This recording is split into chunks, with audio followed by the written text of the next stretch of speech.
Una buena tarde, tengan todos en ese 4 de octubre del 2019. A esta hora, Carlos Figueroa y Ruth del Salto junto a ustedes con el acontecer internacional. Carlos, un buen viernes. Buenas tardes, cerrando la semana. Tenemos 60 minutos. Y se ha entregado a las autoridades de Colombia el odontólogo que atendió a la excongresista Aida Merlano en el consultorio desde el que se escapó. Javier Guillermo Celi es su nombre. Él pertenece y permanece a esta hora en el búnker de la Fiscalía General de la Nación, ubicado en el occidente de Bogotá, la capital. El odontólogo era buscado por las autoridades por su presunta complicidad en la fuga de la ex senadora tras su aparición en un video de cámaras de seguridad, abrazando a Merlano minutos antes de que ella utilizara una soga para saltar por una ventana y huir. En el momento de la entrega, Celi negó conocer con antelación ese plan de fuga de la ex congresista, ya condenada a 15 años de prisión por delitos de corrupción. ¿Colaboró con el escape de la doctora? No, para nada, por eso estoy aquí, poniendo la cara a la justicia, porque soy totalmente inocente. ¿Tenía usted conocimiento que ella iba a hacer eso? No, ¿cómo le ocurre?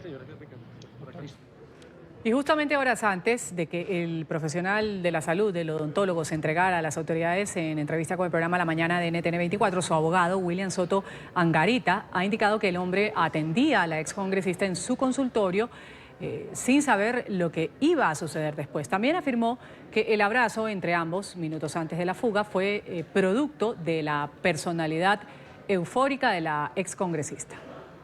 ¿Y qué estaba haciendo específicamente ese día, el día de la fuga? Ese día él estaba cumpliendo la segunda cita, que fue el 1 de octubre, y le estaba atendiendo. Ajá. ¿Qué le estaba haciendo? ¿Qué trabajo le hacía a la excongresista? Le estaba haciendo un diseño de sonrisa. Que tomaba muchas horas. Sí, por supuesto. ¿Y luego qué pasó?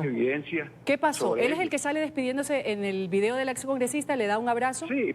¿Y por qué le da el abrazo? Mire, ¿Cómo así se despide su cliente de ella? Pero por favor, discúlpeme, es que se ha satanizado esa situación. Lo que pasa es que la señora Aida Merlano es una señora muy efusiva, y esos abrazos no solamente es con ella. Tenemos información, entrevistas, recaudo de material probatorio que da cuenta de ello, que esa efusividad de ella no es solamente con el doctor Javier Celi, es con todas las personas del consultorio. Pero le pregunto, abogado, aunque la excongresista sea muy efusiva, como usted lo señala, ¿por qué se da ese abrazo? ¿En qué contexto? O sea, ¿simplemente nos alegramos de vernos o nos íbamos a despedir? En el contexto en que se debe, mirar, que es que se está despidiendo. Ya era la segunda cita y ella es bastante efusiva. Ella, como le dije, esa efusividad es con todas las personas de ese consultorio. A esta hora, la justicia colombiana, a propósito de este tema, inicia un proceso judicial contra Aida Victoria Manzaneda Merlano. Es la hija de la ex congresista y la juzgan por la fuga de su madre. Así es, justamente como lo señalas, Carlos, esta joven estuvo presente el día que su madre escapó. Ha sido capturada en la ciudad de Barranquilla por orden de la Fiscalía, enviada a la capital, a Bogotá. Manzaneda Merlano es acusada del delito de favorecimiento de fuga de presos con utilización además de un menor de edad. NTN 24 está en el lugar de la noticia. Hacemos contacto con Florencio Sánchez, nuestro periodista en la capital de Colombia. Florencio, adelante, buena tarde. Buenas tardes. Continúa el escándalo sobre la fuga de la senadora Aida Merlano, una dirigente política de la costa norte colombiana que estaba condenada a 15 años de cárcel. Hoy fue capturada su hija Aida Victoria Merlano Manzanares y también acaba de ser detenido el odontólogo Javier Celi Barajas, quien atendía a la senadora Aida Merlano minutos antes de su fuga en un centro médico en el norte de Bogotá. En las próximas horas, la Fiscalía presentará a los dos detenidos ante un juez de garantías para imputarle el delito de favorecimiento en fuga de presos. Aida Victoria Manzaneda Merlano fue capturada en la madrugada en su residencia en la ciudad de Barranquilla tras una orden emitida por la Fiscalía y tras ser plenamente identificada en el video de seguridad del consultorio odontológico de donde se escapó su madre.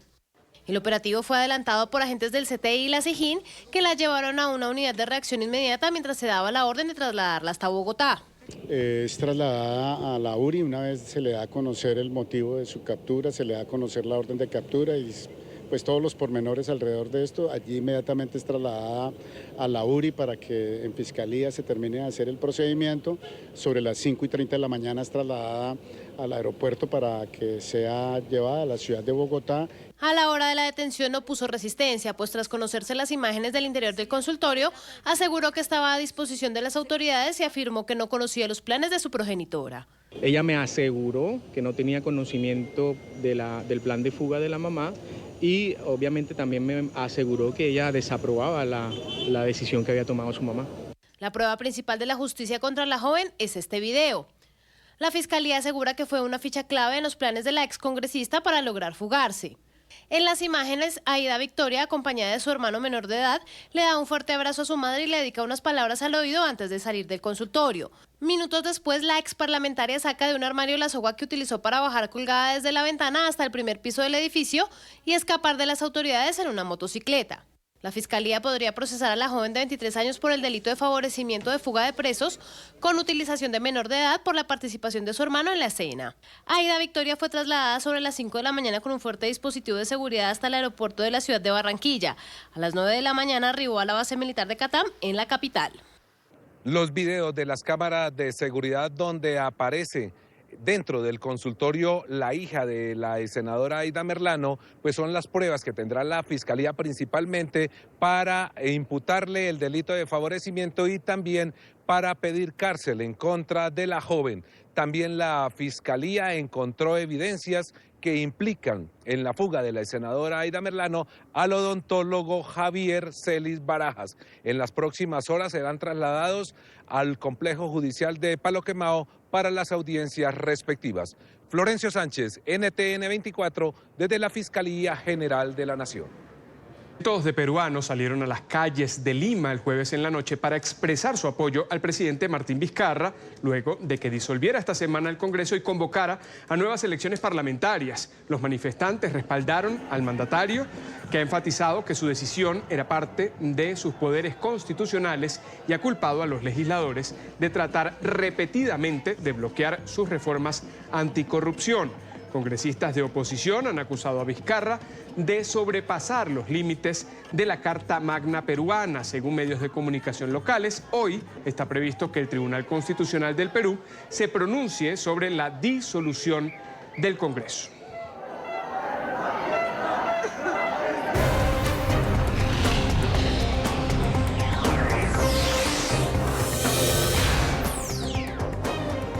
El Partido Nacional de Honduras ha recibido $100.000 provenientes del narcotráfico en el año 2009 para apoyar la elección de Porfirio Lobo a la presidencia y la reelección de Juan Orlando Hernández al Congreso de la Nación Centroamericana.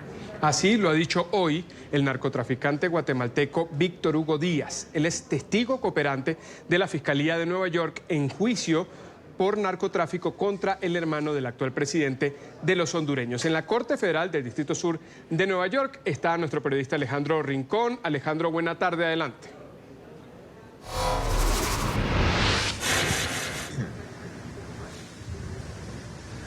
Hola Carlos, Ruth, televidentes del canal de las Américas. En el tercer día de juicio en contra del hermano del actual presidente de Honduras, el gobierno de los Estados Unidos ha concentrado su esfuerzo en plantear al jurado que no hay duda alguna de que Tony Hernández, Juan Antonio Hernández, es responsable de ser un elemento clave de una extensa operación de narcotráfico, por lo menos entre los años 2004 a 2010. Parte de esos argumentos han sido planteados por cuenta del testimonio que ha entregado en el transcurso de este tercer día de juicio el narcotraficante guatemalteco Víctor Hugo Díaz, quien es testigo cooperante de los fiscales federales de los Estados Unidos. Y dentro del testimonio que ha entregado este viernes llegó esta nueva explosiva declaración: el pago de $100.000 al Partido Nacional de Honduras con el objetivo de apoyar las campañas que condujeron en su momento a la presidencia a Porfirio Lobo y en su momento a un segundo término en el Congreso a Juan Orlando Hernández, quien ahora es presidente o jefe de Estado de los hondureños. Un dinero que además fue entregado por petición directa del acusado, Tony Hernández. De acuerdo con lo expresado por el narcotraficante, ese dinero tenía el objetivo de favorecer las campañas políticas que permitirían a Tony Hernández, el acusado, tener acceso a información más privilegiada de parte de las autoridades, con el objetivo de que las organizaciones criminales pues pudieran evadir a la acción de los oficiales y no se bloquearan los cargamentos de cocaína a su trasegar por el territorio hondureño. Entre tanto, NTN 24 ha tenido acceso a parte de ese material probatorio como el que se ha mostrado en las últimas horas y hemos preparado para ustedes un informe contándoles y mostrándoles algunas de las evidencias claves presentadas por el gobierno de los Estados Unidos en contra de Juan Antonio Hernández. Estas son las 4 rutas principales empleadas para el tráfico de cocaína a través de Honduras, según las autoridades. El material probatorio presentado data del año 2008, cuando una caleta del narco fue incautada durante un retén policial. Más de $100,000, armas y celulares fueron decomisados por la Policía Nacional de Honduras. Además, un grupo de libretas escritas a mano donde se reseña repetidamente el nombre de Tony Hernández, el acusado. La Fiscalía también reveló esta foto con la marca presuntamente empleada por el acusado para reconocer su propiedad. Llama la atención el uso del nombre de una reconocida marca de ropa que coincide con las iniciales de Tony Hernández, pero en este caso identifica los kilogramos de cocaína que producía en laboratorios de su propiedad en Colombia. Son estos argumentos, con esas imágenes que ustedes acaban de ver, que el gobierno de los Estados Unidos sigue planteando su caso en contra de Juan Antonio Hernández, que de acuerdo con la descripción que ha sido entregada adicionalmente por el testigo cooperante, este narcotraficante de origen guatemalteco, en distintas oportunidades recibía sumas de $5,000, $10,000, incluso en algún momento recibió $50,000 con el objetivo de entregar información de parte de las autoridades para alertar a las organizaciones criminales con el objetivo pues de evadir los controles, y a través de la entrega de esa información pues es que considera el gobierno de los Estados Unidos que Tony Hernández hace parte o ha hecho parte de esta extensa operación de tráfico de varias toneladas de cocaína con destino final hacia territorio de los Estados Unidos. Es la información que tenemos para ustedes en vivo desde la Corte Federal del Distrito Sur de Nueva York. Continúen con más en el informativo.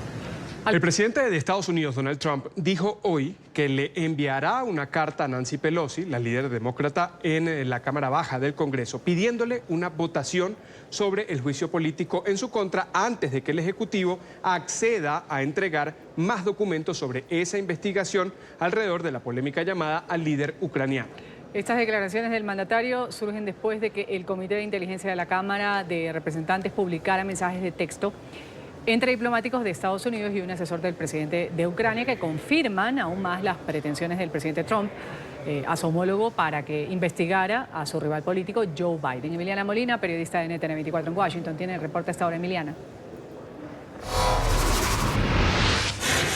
Así es, ¿qué tal? Muy buenas tardes para ambos. Pues la Cámara Baja ya cuenta con los votos necesarios para acusar al presidente de un delito, pero este proceso debe pasar después al Senado, donde votarían para destituirlo. Los demócratas ahí necesitan el voto de 20 republicanos y aún no los tienen. Es por eso que Trump pide que se lleve a votación ya mismo su juicio político. Bueno, estaremos enviando una carta porque todo el mundo sabe que hemos sido tratados injustamente, de forma muy diferente a los demás. Bueno, no me importaría porque no tenemos derechos por la forma en la que lo están haciendo. Nos han quitado nuestros derechos. Así que si proceden, y sabes que solo conseguirán que su gente se ponga a la cola, porque aunque muchos de ellos no quieren votar, no tienen otra opción. Tienen que seguir su liderazgo. Y luego lo llevaremos al Senado y luego ganaremos. Los republicanos han estado muy unidos. Esta es la mayor caza de brujas en la historia de todo nuestro país.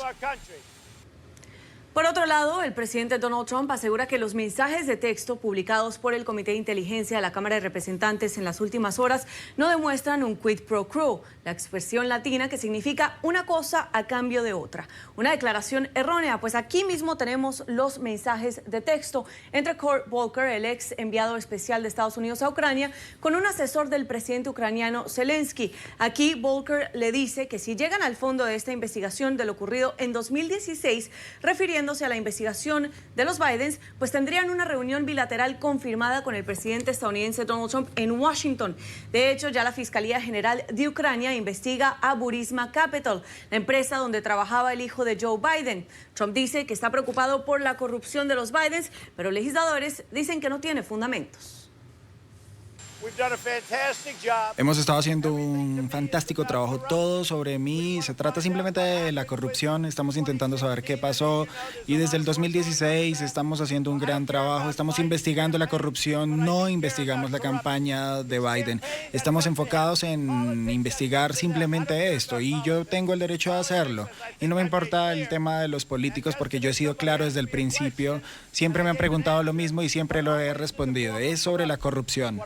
En esta misma carta, los legisladores dicen que escriben para expresar sus graves preocupaciones, en este caso sin precedentes, sobre las acciones del presidente Trump. Aseguran que el presidente y sus funcionarios avanzan con una campaña de desinformación para normalizar las acciones del Ejecutivo. Entre estas, el claro ejemplo en las últimas horas, donde vemos a un presidente desafiante pidiendo públicamente que China investigue también a los Bidens. Esta es toda la información que tenemos en directo desde Washington. Emiliana Molina, regreso con ustedes, Ruth.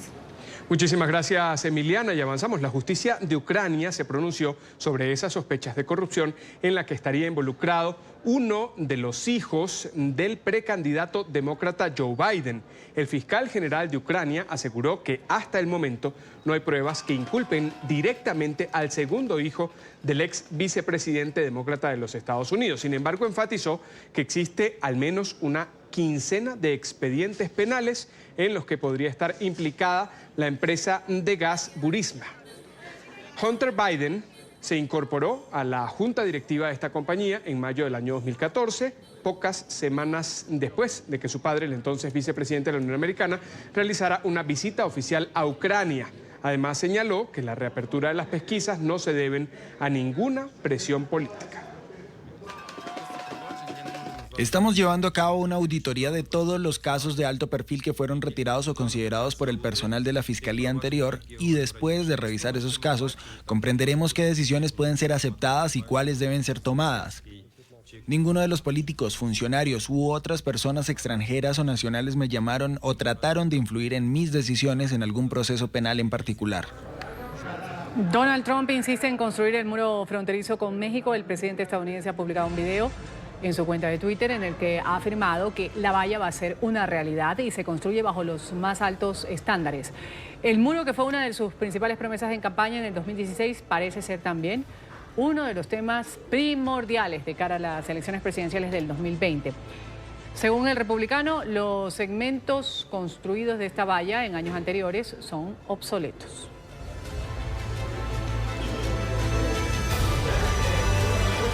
Hacemos la primera pausa aquí en el informativo.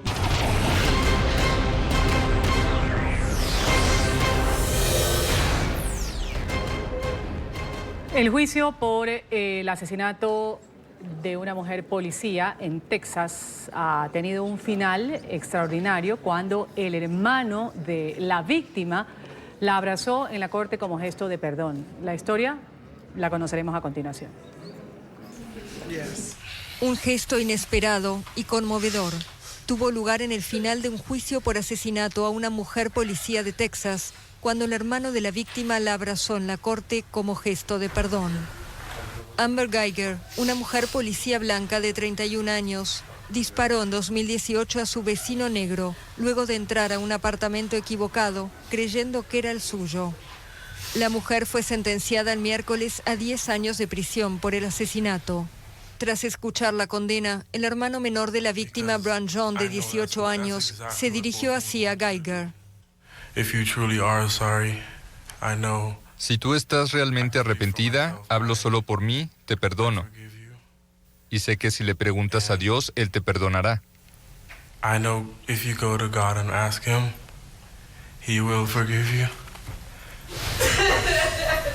El joven pidió entonces a la jueza permiso para abrazar a la mujer. El apretado abrazo duró casi un minuto. La muerte de Botham Jean provocó manifestaciones y reclamos de justicia en un país en el que con frecuencia los agentes de policía que disparan contra afroestadounidenses son eximidos de toda pena. El grupo brasileño Odebrecht está en números rojos. El Banco Estatal de Brasil, Caixa Económica Federal, ha pedido a la justicia que decrete la bancarrota del congelamiento, envuelto en un escándalo de corrupción internacional. Este año justamente Odebrecht ha solicitado acogerse a la ley de quiebras para reestructurar su millonaria deuda que alcanza los 24.500 millones de dólares. Algunos acreedores, como el Banco Estatal, aseguran que la multinacional ha incumplido los plazos de pago y exigen la destitución de los actuales administradores de esta compañía.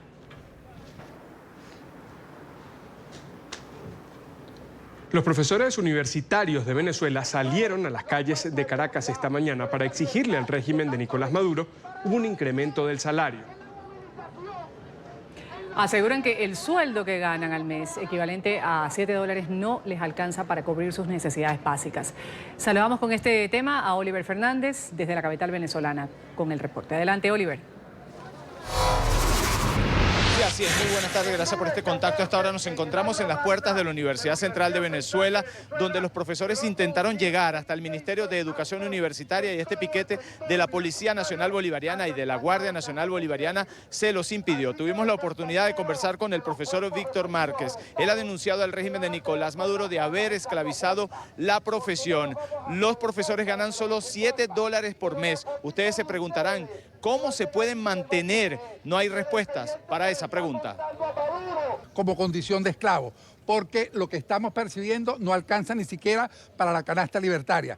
Por lo tanto, no estamos cubriendo ni siquiera las necesidades de alimentación, mucho menos otro tipo de necesidades como las necesidades de educación, de salud, de distracción, de formación profesional. Todas las actividades de carácter institucional que tienen que ver con el desarrollo del recurso humano han ido desapareciendo paulatinamente. Los profesores universitarios señalan que las universidades y los colegios parecen campos de concentración. Ven cómo sus compañeros bajan de peso por no tener cómo alimentarse. Además, los niños y los jóvenes pierden energía para seguir estudiando. Herminio, porque si yo te digo a ti que hay personas que están bajando de peso, personas en cantidades. Yo he visto personas que han bajado 40 kilos. Eso no es un campo de exterminio, no te están llevando a sentirte frustrado. Hay personas que ahorita ha subido el índice de suicidios, porque hay personas que no soportan esta situación. Y un campo de exterminio, cuando tú ves todos los días, están muriendo diariamente en los hospitales. 10 niños, 11 niños en cada hospital, diario. Entonces es un campo de exterminio, nos están llevando a la muerte, a todos. También los estudiantes universitarios tomaron la palabra. Ellos aseguran que no se dejarán quitar la universidad y están dispuestos a recuperar el país. No vamos a permitir. Aquí hay una representación estudiantil, una representación profesional que va a buscar cohesionar a todos los gremios de la universidad para defenderla, porque la universidad, la UCB se defiende, la UCB no se deja de lado, la UCB le ha dado tanto al país que no es justo y no debemos dejarla de lado. 50% de las universidades y los colegios del país no han podido iniciar este año académico. La crisis que se vive en Venezuela no se los ha permitido. Es la información que manejamos desde Caracas. Continúen con más en nuestro Centro Internacional de Noticias.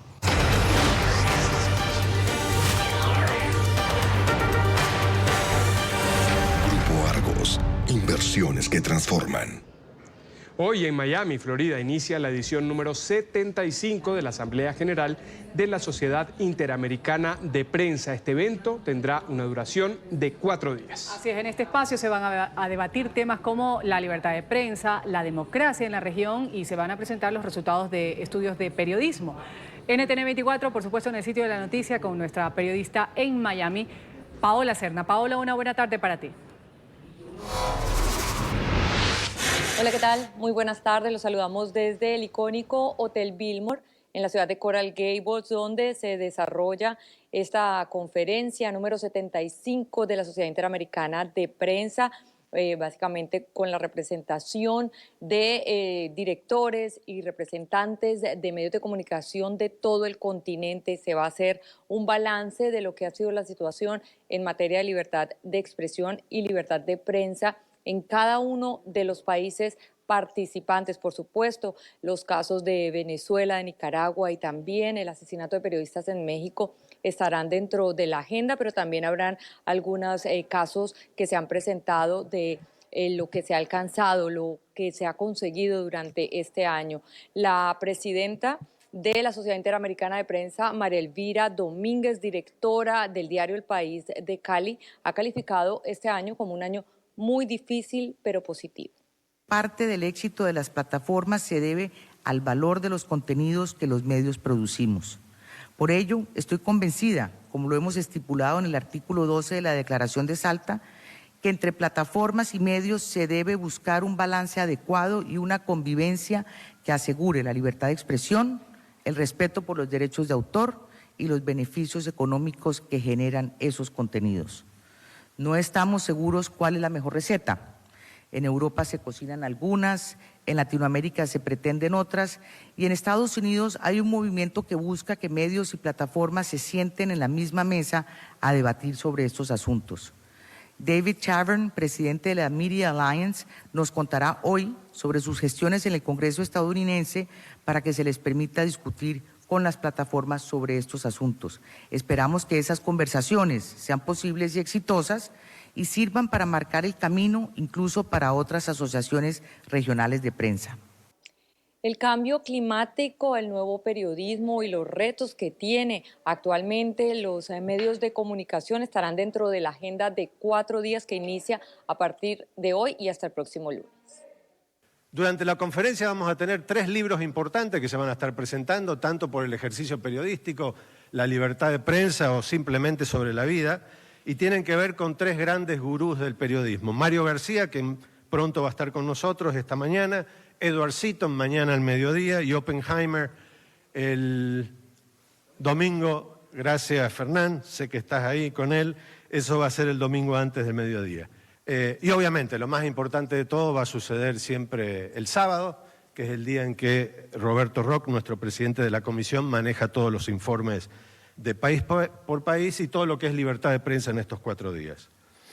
El evento culminará este lunes, donde se entregará un balance por parte de las directivas de la CIP sobre cómo está la situación en materia de libertad de prensa y expresión en todo el continente americano. Es por ahora la información desde Coral Gables, Florida. Paola Serna, continúen con más desde nuestros estudios centrales. Buenas tardes. Buenas tardes para usted, Paola. Vamos a hacer una nueva pausa en esta emisión de noticias.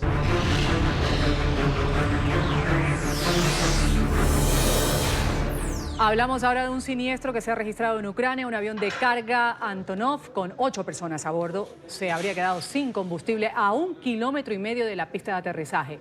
La aeronave, que pertenecía a la compañía Ukraine Air Alliance, cubría la ruta entre Vigo, España y Turquía, pero había anunciado a la torre de control que haría una parada técnica en territorio ucraniano. Según los equipos de rescate, 5 personas fallecieron, 3 resultaron heridas. Michael Harpton, el autor del ataque en una comisaría en París, se había convertido al Islam hace 1 año y medio. Así lo informaron hoy las autoridades francesas, aunque señalaron que no existen indicios de terrorismo, todavía no descartan este móvil. Informaron que la investigación se mantiene abierta. Otra de las hipótesis es una disputa laboral o personal, un ajuste de cuentas o una venganza. Harpton, empleado de la policía parisina, desde hace 20 años acabó con la vida de 4 de sus compañeros. Lo hizo con un arma blanca, con un cuchillo.